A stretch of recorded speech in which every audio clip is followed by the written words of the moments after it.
17. Es mi tercera noche en la cabaña. Con el paso de los días me he ido acostumbrando al silencio, me he ido acostumbrando a las negras tinieblas. Casi he dejado de temer a la noche. Meto leña en la estufa, pongo una silla delante y leo. Cuando me canso de leer, me quedo contemplando las llamas con la mente en blanco. Jamás me canso de mirar las llamas. Tienen formas cambiantes, colores diferentes, y se mueven con total libertad, como un ser vivo. Nacen, se unen, se separan, languidecen, mueren. Si no está nublado, salgo afuera y levanto la vista al cielo. Las estrellas han dejado de producirme aquella sensación de impotencia. He llegado a sentirlas más bien como algo familiar y cercano. Cada una de ellas posee un destello distinto.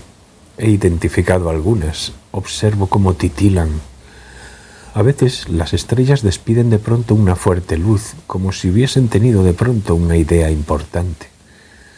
La luna brilla blanca en el cielo y, si fijas en ella la mirada, te da la impresión de que puedes distinguir cada roca de su superficie. En estos momentos soy incapaz de pensar en nada. Me limito a permanecer con la mirada clavada en el cielo, conteniendo el aliento. Como se me han agotado las pilas, ya no puedo escuchar música, pero no me importa tanto como creía.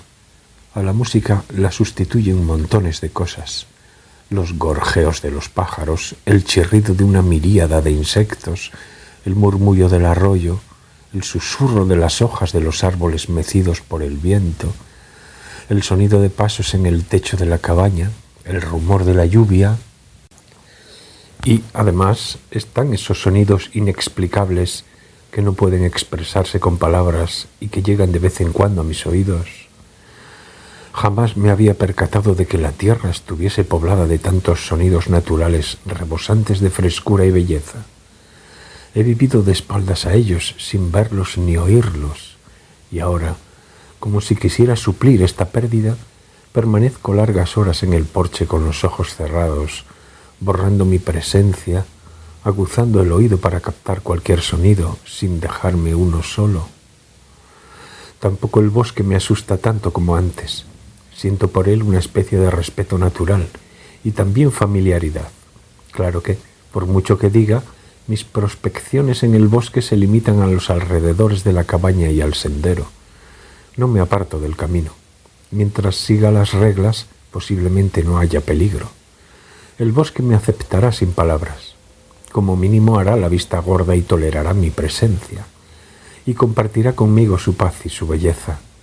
Pero en el instante en que yo deje de respetar las reglas, las bestias del silencio que se ocultan en él tal vez me apresen con sus garras de afiladas uñas. Recorro innumerables veces el sendero, metiendo en el pequeño y redondo claro del bosque, me sumerjo en la luz de aquel rincón soleado. Aprieto los párpados con fuerza y, mientras me llegan los rayos del sol, aguzo el oído al rumor del viento entre los árboles. Escucho el aleteo de los pájaros y el susurro de las hojas de los helechos. La honda fragancia de las plantas me envuelve. Hay momentos en que no noto la fuerza de la gravedad. Levito unos instantes. Floto en el aire. Claro que no puedo permanecer indefinidamente en este estado. Es una percepción momentánea que desaparecerá al abrir los ojos y salir del bosque. Pero, por mucho que lo sepa, es una experiencia abrumadora, poder flotar en el espacio. Ha llovido algunas veces, pero siempre ha escampado pronto. En la alta montaña el tiempo es muy variable. Cada vez que ha llovido he salido afuera desnudo y me he lavado con jabón. Cuando estoy sudado después de hacer ejercicio, me quito la ropa y tomo el sol desnudo en el porche. Bebo mucho té, me concentro en la lectura sentado en el porche. Al anochecer leo frente a la estufa. Leo libros de historia, leo libros de ciencia, libros de folclore, mitología, sociología, psicología, obras de Shakespeare. Más que leerme un libro de cabo a rabo, lo que hago es escoger los fragmentos que me parecen más significativos y leerlos una y otra vez con atención hasta comprenderlos bien. Al leer de esta forma me da la impresión de que diversos tipos de conocimientos van uno tras otro, grabándose en mi cerebro. Pienso en lo maravilloso que sería poder quedarme aquí para siempre. Las estanterías están atestadas de libros, queda suficiente comida en la despensa, pero sé muy bien que este es solo un lugar de paso. Posiblemente deba dejarlo pronto. Este lugar es demasiado apacible, demasiado natural, demasiado perfecto. Y quizá yo todavía no me lo merezca. Posiblemente aún es demasiado pronto para ello. El cuarto día, a mediodía, llega Oshima. No se oye el coche. Llega andando con una pequeña mochila a la espalda. Yo estoy sentado en el porche, completamente desnudo, adormilado a la luz del sol, y no oigo los pasos que se acercan. Puede que medio en broma él haya intentado sofocarlos. Irrumpe en el porche de repente, alarga el brazo y me toca la cabeza con suavidad. Me levanto de un salto, busco una toalla con la que taparme, pero no tengo ninguna a mano. No te preocupes, dice Oshima. Yo también solía tomar el sol desnudo cuando estaba aquí. Es una sensación muy agradable que el sol te dé en las partes que normalmente no están expuestas a la luz. Allí tendido, desnudo ante Oshima, siento que se me corta la respiración. Mi vello púbico, mi pene y mis testículos están expuestos al sol. Se ven terriblemente desprotegidos, vulnerables. No sé qué hacer. Ya es tarde para correr a tapármelos. Hola, le digo, ¿has venido andando? Hace un tiempo maravilloso y he pensado que era una lástima no andar un poco. He bajado del coche frente a la verja, explica. Coge una toalla colgada de la barandilla y me la tiende. Yo me enrollo la toalla a la cintura y por fin logro serenarme. Canturreando en voz baja, pone agua a calentar, saca de la mochila un paquete con un preparado a base de harina, huevos y leche, pone la sartén al fuego y hace panqueques. Los unta con mantequilla y jarabe, saca una lechuga, tomates y cebollas. Prepara una ensalada tomando infinitas precauciones con el cuchillo. Nos lo comemos todo como almuerzo. ¿Cómo te has sentido durante estos 3 días?, me pregunta Oshima mientras corta su panqueque. Le explico lo mucho que me he divertido viviendo aquí, pero no le explico lo que hice en el bosque. No sé por qué, me da la sensación de que es mejor no contárselo. ¡Qué bien!, exclama Oshima. Ya me parecía que te iba a gustar. ¿Pero nos volvemos a la ciudad ahora? Sí, ahora regresamos los dos a la ciudad. Preparamos las cosas para la vuelta. Ordenamos la cabaña con rapidez y eficacia. Lavamos los platos y los guardamos en la alacena. Vaciamos la estufa. Tiramos el agua del depósito, cerramos la llave de la válvula del gas propano. Guardamos en el armario los alimentos que no caducan y tiramos los que se pasan. Barremos el suelo con la escoba, pasamos un paño por encima de la mesa y de las sillas. Hacemos un hoyo fuera y enterramos la basura. Doblamos a pequeños pliegues las bolsas de plástico y nos las llevamos. Oshima cierra la cabaña con llave. Me vuelvo y le dedico una última mirada. Pese a haber vivido en ella hasta hace unos instantes, todo lo referente a la cabaña me parece ahora una fantasía. Me basta con dar unos pasos para que todas las cosas que contiene dejen de parecerme reales. Incluso esa parte de mi propia persona que había estado allí hasta hace unos instantes se me antoja un ser imaginario. Tardamos una media hora en llegar a pie hasta el lugar donde Oshima ha dejado el coche. Descendemos por el camino de montaña sin hablar apenas. Oshima canturrea una melodía. Yo me pierdo en pensamientos desilvanados. Custodiado a sus espaldas por los altos árboles, el pequeño descapotable aguarda el regreso de Oshima. Para evitar que algún desconocido se cuele por error o a propósito, Oshima cierra la verja con 2 vueltas de cadena y el candado. Igual que a la ida, atamos mi mochila al portaequipajes del automóvil con una cuerda. La capota desciende, el coche se abre. Y ahora de vuelta a la ciudad, dice él. Yo asiento. Vivir solo inmerso en la naturaleza es algo realmente fabuloso, pero hacerlo por mucho tiempo no resulta nada fácil, declara Oshima. Se pone las gafas de sol, se abrocha el cinturón de seguridad. Me siento a su lado y me abrocho también el cinturón de seguridad. En teoría no tiene por qué ser imposible. En la práctica hay gente que lo hace. Pero la naturaleza, en cierto sentido, es muy antinatural. Y la paz, en cierto sentido, puede llegar a ser muy amenazadora. Para poder sobrellevar estas contradicciones hace falta preparación y experiencia. Así que tú y yo, ahora nos volvemos a la ciudad, de vuelta a los asuntos del hombre en sociedad. Oshima pisa el acelerador y emprende el descenso por el camino de montaña. A diferencia del otro día, conduce despacio, sin prisas. Disfruta del paisaje que se extiende a su alrededor, saborea la caricia del viento. El viento ondea su largo flequillo, se lo echa hacia atrás. Pronto acaba el sendero sin pavimentar y entramos en un camino asfaltado, aunque estrecho. Aldeas y campos de cultivo van apareciendo ante nuestros ojos. Hablando de contradicciones, dice Oshima como si se acordara de repente, la primera vez que te vi me dio esa impresión, que tú, pese a buscar algo desesperadamente, lo estabas rehuyendo a la vez con todas tus fuerzas. Esa es la impresión que me diste. ¿Y qué estoy buscando? Oshima sacude la cabeza. Mira por el espejo retrovisor, hace una mueca. ¿Qué es? Pues eso yo no lo sé, solo te cuento la impresión que me diste. Permanezco en silencio. Por la experiencia que tengo, cuando una persona busca algo desesperadamente, no lo encuentra. Y cuando alguien lo rehuye, ese algo le llega de manera espontánea. Claro que eso no es más que una teoría general. ¿Y cómo aplicarías esa teoría general a mi caso? Sí, tal como dices, estoy buscando algo desesperadamente, pero a la vez lo estoy rehuyendo. Una cuestión difícil, contesta Oshima y sonríe. Hace una pausa y luego prosigue. Pero si tuviera que decirte algo, te diría lo siguiente. Quizás ese algo que buscas, mientras lo estés buscando, no lo encuentres en la forma en que lo estás buscando. Caramba, eso suena a una profecía funesta. Casandra. ¿Casandra? Pregunto yo. Es de una tragedia griega. Casandra era una profetisa. Una princesa de Troya. Era sacerdotisa vestal del templo de Apolo y éste le otorgó el don de la profecía.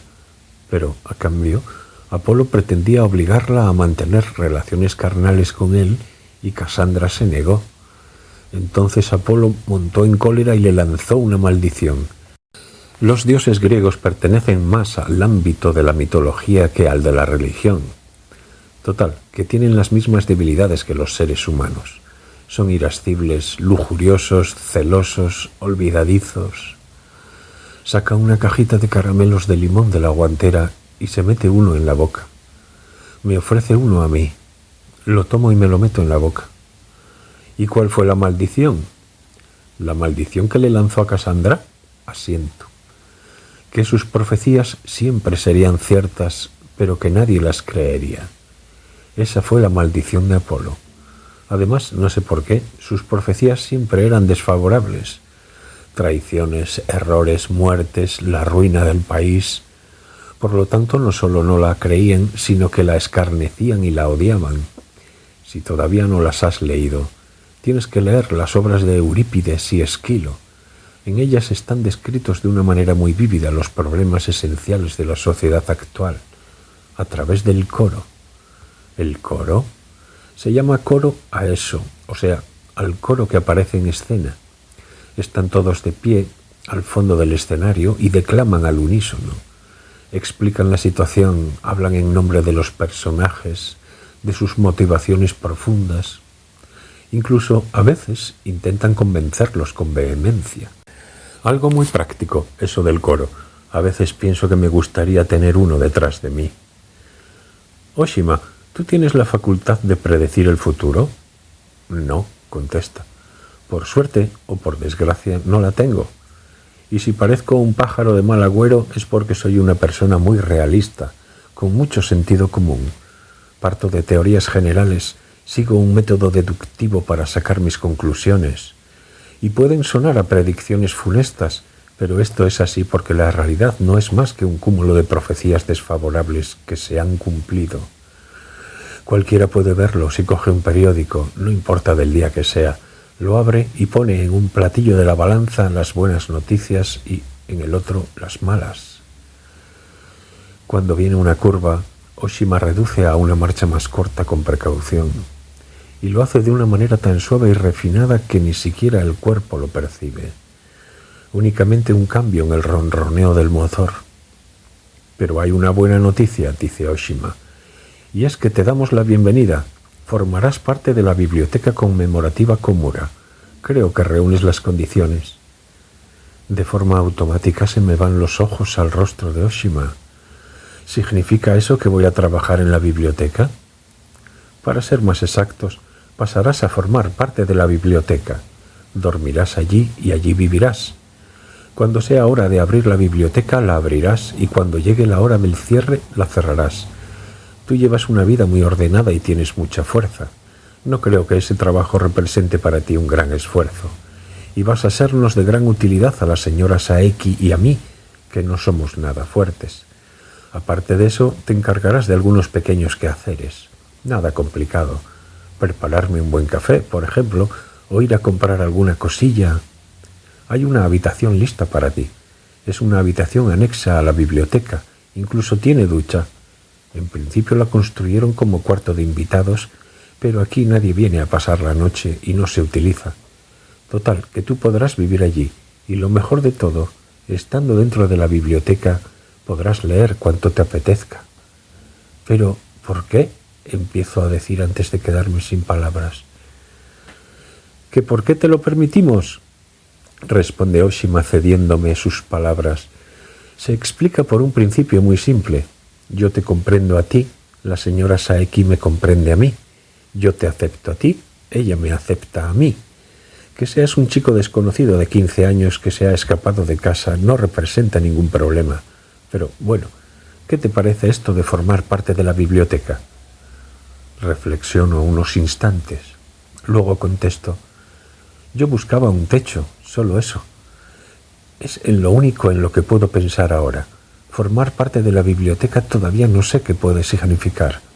Si quiere decir que me dejáis vivir allí, os estoy muy agradecido. Así tampoco tendré que coger el tren y desplazarme hasta allí. Decidido, pues, dice Oshima, y ahora voy a llevarte a la biblioteca, y pasarás a formar parte de ella. Cogimos la carretera nacional, atravesamos varios pueblos, un enorme cartel publicitario de una empresa de financiación, una gasolinera adornada exageradamente, un comedor acristalado, un love hotel con la forma de un castillo occidental, un videoclub del que, tras quebrar, solo queda el rótulo, un pachinko con un gran aparcamiento. Uno tras otro van apareciendo ante mis ojos. Y un McDonald's, un Family Mart, un Lawson y un Yoshinoya. La ruidosa realidad nos está acercando.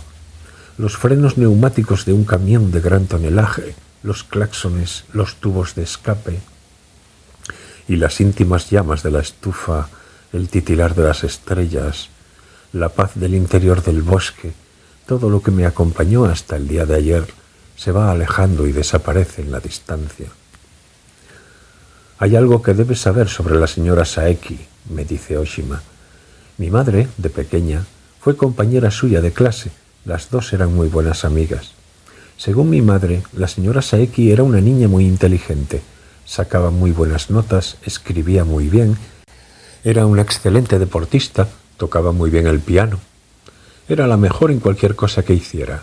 Además, era muy hermosa. Claro que eso aún lo sigue siendo. Asiento. Todavía estaba en primaria y ya tenía novio. Era el primogénito de la familia Komura. Los dos tenían la misma edad. Ella era una muchacha hermosa, él un chico muy guapo. Vamos, como Romeo y Julieta. Eran parientes lejanos. Sus casas estaban una al lado de la otra y cualquier cosa que hicieran la hacían juntos. A cualquier parte a donde fueran iban juntos.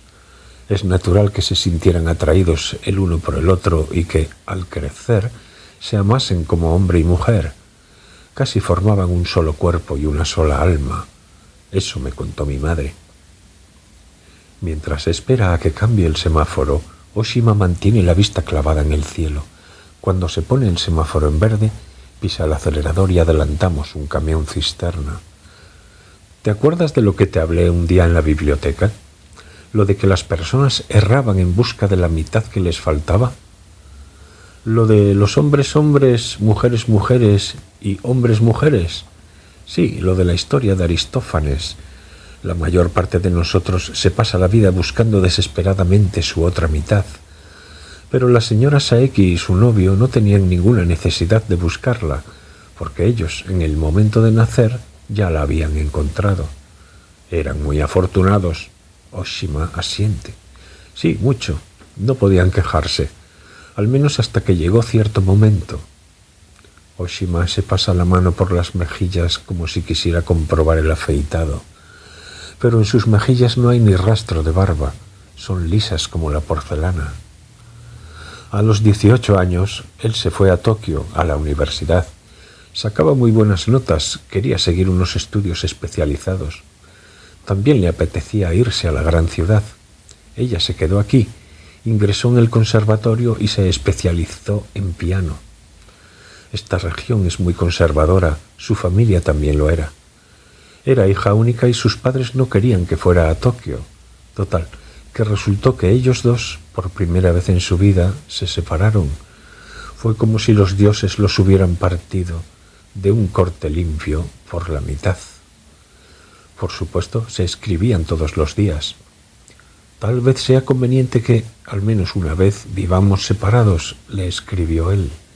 De este modo comprobaremos si de verdad somos importantes el uno para el otro, si nos necesitamos de verdad el uno al otro. Pero ella no pensaba de la misma manera. El amor que se profesaban era tan verdadero que no había ninguna necesidad de ponerlo a prueba. Ella lo sabía. El destino los había unido con un lazo tan fuerte que solo es posible encontrar uno igual entre 1.000.000. Y aquel era un lazo imposible de romper. Ella lo sabía. Él no lo sabía. O, si lo sabía, no podía aceptarlo sin más. Por eso se fue a Tokio, porque quería que su lazo se estrechara todavía más al someterlo a prueba. Los hombres a veces piensan así. A los 19 años ella escribió un poema, le puso música y lo cantaba acompañándose del piano. Era una melodía melancólica, inocente, llena de una belleza pura. La letra, en comparación, era simbólica, reflexiva, más bien difícil de entender. Ese contraste la hacía muy fresca. Ni que decir tiene que tanto en la poesía como en la música se condensaba su corazón, un corazón que decía que lo necesitaba a él tan lejos. Ella la cantó varias veces en público. De ordinario era una chica tímida, pero le gustaba cantar. Incluso había formado, en su época de estudiante, una banda de música folk. Una de las personas que la escucharon quedó maravillada por la canción. Grabó una sencilla cinta de muestra y se la envió a un conocido suyo, director de una empresa discográfica. Al director también le gustó la canción y la invitó a sus estudios, a Tokio, para grabarla. Ella fue a Tokio por primera vez en su vida y allí se reencontró con su novio. Sacaron tiempo entre sesión y sesión de estudio y los dos se amaron íntimamente como solían hacer antes. Según me contó mi madre, debían de mantener relaciones sexuales con regularidad desde los 14 años. Ambos eran precoces y, como suele suceder con los muchachos precoces, no aceptaban bien el paso del tiempo. Se quedaron siempre en los 14 o 15 años. Abrazándose con todas sus fuerzas, comprobaron cuánto se necesitaban. Ninguno de los dos se había sentido atraído nunca por otra persona. Pese a haber estado separados, entre ambos no había espacio para nada más. Este cuento de hadas love story casi parece aburrido, ¿no crees? Sacudo la cabeza. Me da la impresión de que más adelante se producirá un gran cambio. Exacto, dice Oshima. Esta es la génesis de cualquier historia, un gran cambio, una inflexión inesperada. En cuanto a la felicidad, solo existe de un tipo, pero si hablamos de infortunios, los hay de 1000 tipos distintos. Tal como dijo Tolstoy, la felicidad es una alegoría, la desdicha una historia. Total, que el disco salió a la venta y fue un éxito. No un éxito pequeño, no, un éxito espectacular. Se vendieron 1 millón, 2 millones de copias, no recuerdo la cifra exacta. En cualquier caso, eso, en aquella época, representaba un récord de ventas. En la funda del disco salía una fotografía de la señora Saeki ante el piano de cola del estudio, el rostro de medio perfil, sonriente. Como no tenía ninguna otra canción preparada, en la cara B del single grabaron la versión instrumental de la misma melodía, orquesta y piano, lo tocaba ella. También era una hermosa interpretación. Esto pasó hacia 1970. Por entonces, sintonizaras la emisora que sintonizases, sonaba esa melodía. Me lo contó mi madre. Yo no lo sé porque entonces aún no había nacido. En todo caso, fue lo único que ella hizo como cantante profesional. No sacó ningún LP y tampoco otro single. Me pregunto si la habré oído alguna vez. ¿Escuchas mucho la radio? Sacudo la cabeza. Apenas la pongo. Pues entonces no debes de haberla oído. Como no sea en algún especial de música de aquellos años, pocas oportunidades hay hoy en día de escucharla. Pero es una canción preciosa. Yo tengo un disco compacto donde sale y la escucho a veces. Cuando no está la señora Saeki, claro. No se puede tocar este tema en su presencia. No soporta oír hablar de esa canción. Claro que ella odia que se mencione cualquier tema relacionado con el pasado. ¿Y cómo se llama la canción? Kafka en la orilla del mar, dice Oshima. ¿Kafka en la orilla del mar? Sí, Kafka Tamura, el mismo nombre que tú. Una curiosa coincidencia. No es mi nombre real, aunque Tamura sí que lo es. Pero has sido tú quien lo ha elegido, ¿no es así? Asiento. He sido yo quien lo ha elegido y, además, hacía mucho tiempo que había decidido llamar así a mi nuevo yo.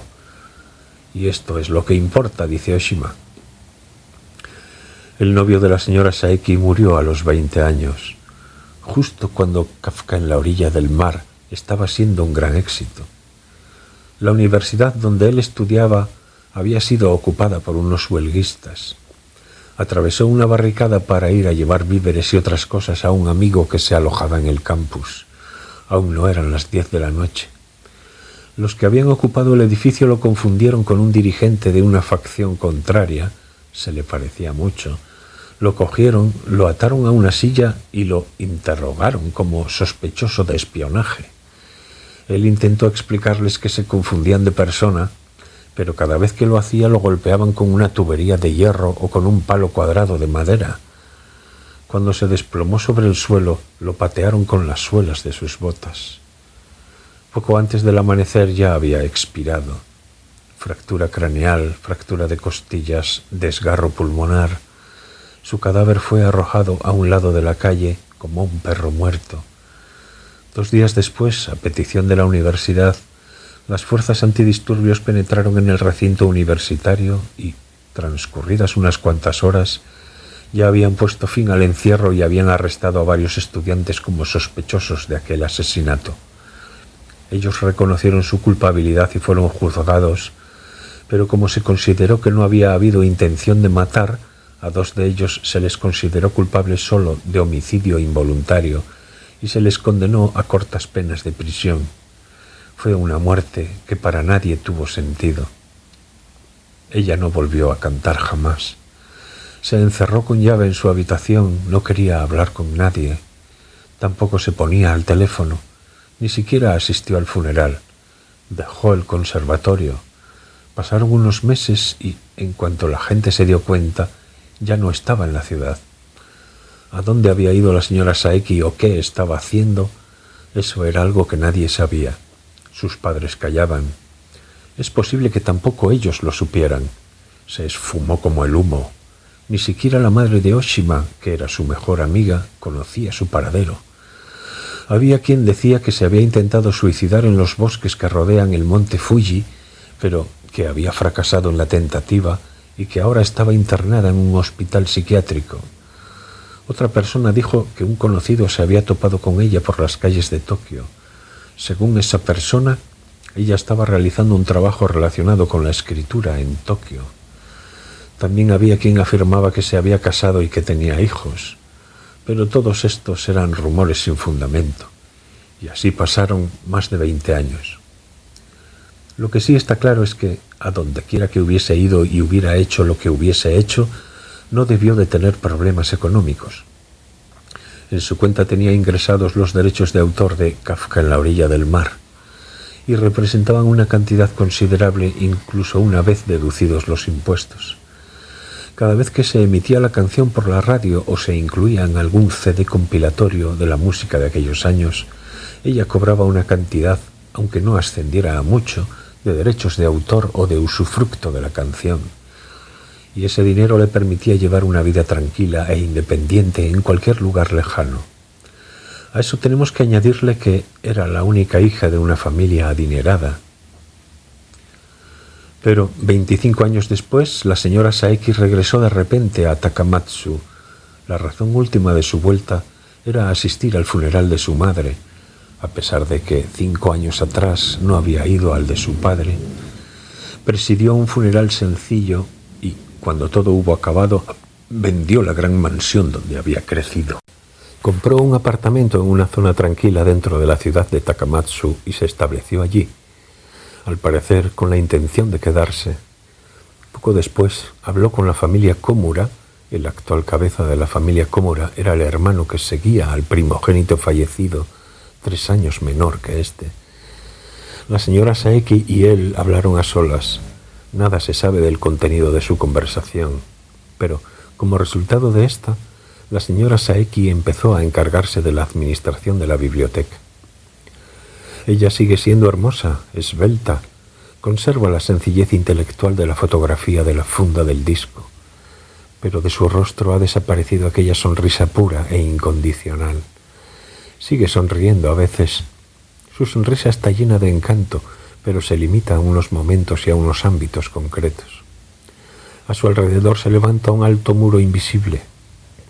Su sonrisa no va dirigida a nadie en particular. Cada mañana conduce su Volkswagen Golf desde la ciudad hasta la biblioteca y después conduce de vuelta a casa. Había regresado a su ciudad, pero apenas se relacionaba con sus viejos amigos o con sus parientes. Si coincidían alguna vez, mantenía con ellos una conversación educada pero intrascendente. Los temas sobre los que hablaban eran limitados. Cuando salía a colación algún acontecimiento del pasado, especialmente si tenía que ver con ella, desviaba la conversación de inmediato, aunque con naturalidad, por otros derroteros. Las palabras que se desprendían de sus labios eran siempre corteses y cariñosas, pero carecían del eco de la curiosidad o de la sorpresa que debían de poseer. Sus verdaderos sentimientos, si es que los tenía, no los mostraba jamás. Excepto cuando se le pedía un juicio concreto sobre algo, jamás exponía sus opiniones personales. Hablaba poco, solía dejar hablar a su interlocutor y ella se limitaba a asentir afablemente. Y la mayor parte de las veces, llegados a cierto punto, a su interlocutor lo embargaba una vaga inquietud. La de si no estaría haciendo malgastar a la señora Saeki sus horas de silencio, la de si no estaría invadiendo su mundo perfectamente ordenado, y esa impresión era bastante exacta. Pese a haber regresado, para la gente continuaba siendo un enigma. Tras su estilo refinado, ella seguía bajo el velo del misterio, y eso hacía que resultara difícil aproximarse a ella. Incluso sus superiores nominales, la familia Komura, que era quien le ofrecía empleo, reconocían su superioridad y lo que decían frente a ella se lo pensaban 2 veces. Poco después, Oshima empezó a trabajar en la biblioteca como ayudante. En aquella época, Oshima no estudiaba, tampoco trabajaba, se pasaba el día encerrado en casa leyendo o escuchando música. Aparte de algunas personas con las que intercambiaba mensajes por correo electrónico, apenas tenía amigos. También influía lo de su enfermedad, la hemofilia, y excepto cuando iba a hospitales especializados, conducía sin rumbo su Roadstar, se dirigía periódicamente al Hospital Universitario de Hiroshima o cuando se encerraba de vez en cuando en la cabaña de Kochi, apenas se alejaba de la ciudad. Y Oshima no se sentía muy satisfecho con su vida. Un día, casualmente, su madre se lo presentó a la señora Saeki y a ella Oshima le gustó de inmediato. A él le pasó lo mismo y se sintió interesado por el trabajo en la biblioteca. Así se convirtió en la única persona con la que la señora Saeki tenía contacto y hablaba habitualmente. Por lo que cuentas, parece como si la señora Saeki hubiese vuelto con el propósito de administrar la biblioteca Komura, digo yo. Pues sí, yo también tengo esa impresión. Creo que el funeral de su madre no fue más que un pretexto para decidir volver a su ciudad natal tan llena de recuerdos del pasado. Le hacía falta un motivo así. ¿Y por qué es tan importante la biblioteca para ella? En primer lugar, porque él vivía allí. Él, el novio muerto de la señora Saeki, vivía en lo que es ahora la biblioteca. Vaya, en lo que antes era la biblioteca de la familia Komura. Él era el primogénito y, tal vez por cuestión genética, lo cierto es que leer era lo que más le gustaba en este mundo. Además, lo que también parece ser una característica de la familia, le encantaba la soledad. Así que cuando empezó el instituto, insistió en tener una habitación para él solo, alejada del edificio principal en la biblioteca, y sus padres satisficieron sus deseos. Era una familia que adoraba los libros y eso podían entenderlo. Vaya, así que quieres vivir rodeado de libros. Pues muy bien, le dirían. Y él pudo vivir aparte, sin que nadie lo molestara, y solo se dirigía al edificio principal a la hora de las comidas. La señora Saeki lo visitaba todos los días. Estudiaban juntos, escuchaban música juntos, tenían conversaciones interminables. Y posiblemente se acostaran juntos. La biblioteca fue un paraíso para ellos. Oshima, con ambas manos sobre el volante, me mira a la cara. Y ahora tú vivirás allí, Kafka Tamura, y en aquella habitación además. Tal como te he dicho antes, cuando reformaron la biblioteca hicieron diversos cambios, pero la habitación sigue igual. Permanezco en silencio. La vida de la señora Saeki, fundamentalmente, se detuvo a los 20 años, la edad que tenía cuando él murió. No, quizás a los 20 años no, sino mucho antes. Yo eso no puedo precisarlo, pero tú esto debes comprenderlo. Las agujas del reloj sepultado dentro del alma de la señora Saeki se detuvieron justo alrededor de aquel punto. Por supuesto, el tiempo fuera de su alma ha seguido su marcha y su efecto real la ha alcanzado también a ella. Pero este tiempo no significa nada para ella. ¿Que no significa nada para ella? Oshima asiente. Es como si no existiera. Es decir, que la señora Saeki vive siempre en aquel tiempo que quedó detenido. Exacto, lo que no quiere decir que sea, bajo ningún concepto, una muerta viviente. Cuando la conozcas, tú también lo comprenderás.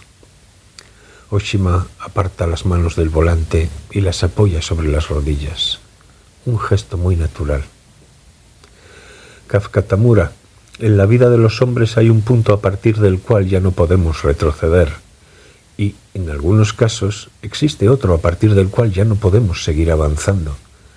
Y cuando llegamos a ese punto, para bien o para mal, lo único que podemos hacer es callarnos y aceptarlo, y seguir viviendo de esta forma. Cogemos la autopista. Antes, Oshima ha detenido el coche y subido la capota. Luego vuelve a poner música de Schubert. Hay otra cosa que quiero que sepas, dice Oshima, y es que la señora Saeki, en cierta manera, tiene el corazón herido. Ya sé que esto también se nos puede aplicar a ti y a mí, en mayor o menor medida, seguro, pero en el caso de la señora Saeki, esta afirmación va más allá de lo que se entiende en general por tener el corazón herido. El suyo está herido de una manera particular. Posiblemente pudiera decirse que su alma funciona de manera distinta a la de los demás, lo que no quiere decir que ella esté en peligro. Por lo que se refiere a la vida cotidiana, Saeki es una persona muy normal. En cierto sentido, la persona más normal que conozco. Es profunda, inteligente, encantadora, solo que no quiero que te preocupes si descubres algo raro en ella. Algo raro, repito de manera automática. Oshima sacude la cabeza. Me gusta la señora Saeki y también la respeto. Estoy seguro de que tú sentirás lo mismo por ella. Esto no es una respuesta directa a mi pregunta, pero Oshima no añade nada más. Y en el momento preciso pone una marcha más corta, pisa el acelerador, adelanta a una camioneta justo antes de entrar en un túnel.